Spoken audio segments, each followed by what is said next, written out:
born and raised in Indiana. My mother tried to get back with my dad in LA, so I moved to LA, went to Audubon Junior High. If anyone's ever heard of Audubon, I was gonna go to Crenshaw or Dorsey after that. But Audubon, I graduated from there. But I grew up getting beat up every day. I was the tallest and the skinniest every day in Indianapolis. And then when I came here, the Crips and the Bloods got my attention every day. every day. There was a thing called the RTD. It was a bus. Yeah. And I'm on the bus trying to go home. I lived in the jungle. Have you ever heard of the jungle? Yeah. So if you saw Training Day, that's where I live. And so the bus, the driver said, look, he stopped the bus. And he came back, he says, hey, you can never ride my bus again. I can't keep stopping the bus and risking my life for you. I'm not going to get killed for you. So you can never ride my bus again in your life. I can't take it. So I went home crying. I'm in the 7th grade. I'm still getting beat up in the 7th grade. And my mother, we had Yellow Pages, but the young people don't know what that is. There was a book this thick called the Yellow Pages. She opened up the Yellow Pages. She looked up these karate schools. And she found some two karate schools. Bruce Lee was one, but we couldn't afford it. We taught rich people. But there was an unknown guy at that time, big afro, a guy named Jim Kelly on Crenshaw. She got me with Jim Kelly, and no one ever heard of him. But he came in, he said, hey, I'm going to be in a movie, my first movie. And we're like, whatever, who cares about all that? Let's keep doing this. And he got in the movie, and then, of course, in the movie he was killed, but my mother kind of thought he was handsome, so she thought that looked too real. Let's make sure he's still alive, because he was killed in the movie. But anyway, we did these punches in the air for 2 hours. For 2 hours we did this. I'm in the 7th grade. I promise I thought I was Bruce Lee now. I'm Bruce Lee in my mind. I'm telling you, I promise. So now I go back to Audubon, and they had shop class. But no one knows this stuff. I'm so old. There's a shop class where you drill a hole in the wood, and then you get a chance to drill your hole in the wood and go keep drilling holes. And every time I got up to pull my drill down to get my hole, the guys would come and just beat me. Get out the way, man. Cussing and stuff. And I said, we're not going to do that no more today, guys. I said, are you out of your mind? Have you lost your... Guys, look at this idiot. We're not doing that anymore. And they just can't believe it, because I'm even talking articulate even then. We're not going to do that anymore, guys. That's all I know, I promise you. They said, you out of your mind. So all of a sudden, we had the biggest fight in the world. Desks and chairs were flying all over the place.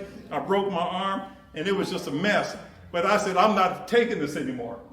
And so the principal, was a black female principal, came to the room, and she's like, she made me cry, because she came up, she said, you know we don't do this. This is ridiculous. We're not putting up with this. This is an abomination. We have these rules. I'm so proud of you. I don't know what to do. You caused me so much crap. You caused me so many problems. So she couldn't say that out loud. She had to tell me in private, I'm so proud. You caused me so much trouble. So that made me cry, because I didn't know it was that much trouble. So anyway, after that, then I moved back to Indianapolis, and all those people that were in Indianapolis in elementary school that was beating me up, they're at my high school. And we settled up. Bishop, there was no Holy Ghost. There's no speaking in tongues. There was none of that. Plus, I was raised Baptist. I didn't become until 2005. But we settled up, because this has caused me so many problems. It's caused me, you can't even believe how many problems. But so we settled up, and one guy, well, I don't know if I want to go that far with that. Listen, go that far? Well, the guy, okay, I just want y'all to fall asleep. This guy was in the center of the game, Thomas. He was in the center of the game. And I'm so out of my mind, you can't imagine. So I said, hey guys, open up the circle, man. I got something to say. The guy in the middle. He said, what? Open up the circle. I got something to say to this guy right here. So I stepped in the circle. They closed the circle. I said, hey, man, you remember me? They said, no, I don't remember you. And I bent down on my, I said, do you remember me now? Because he's on the ground. You remember me now? He said, yeah, I remember you were the guy. That's right. And every time I see you and any of these other idiots, it's going to be a problem. I'm in counseling, I'm in therapy, I got all kind of problems. It's going to be a problem. Now, open up the circle, I'm going to go to class. And every time I see y'all, you better get on the other side of the street. of the hallway. And every time they saw me, they got out of the way, because I'm telling you, you can't imagine, guys, how embarrassing, humiliating it was. Every day, I became a track star because of running home so fast, jumping over sheds and fences and dog houses, and home so fast, jumping over sheds and fences and dog houses. And so when I had high hurdles at John Marshall, can't nobody cast me on the high hurdles. I'm running for my life every day. But anyway, I eventually got into personal development, and I fell in love with that industry.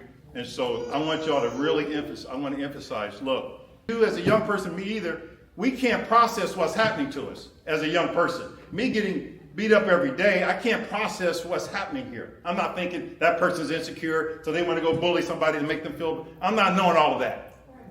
So I'm just kind of half crazy. If someone would cut me off on the highway, I'm thinking that's for triggering me from being taken advantage of when I was a kid. And I'm not going to say what I did when somebody would cut me off on the highway as an adult married, because then I'll never see you again. So I'm just letting you know, guys, we have self-sabotage. We have thousands and thousands of stories that are transformational. Boys and men are programmed, you can't cry. A man don't cry. Men don't cry. I'm not going to get it. All I'm saying is, I'd just rather wrap it up with this. Get yourself immersed into what Del and Del is doing, change your life.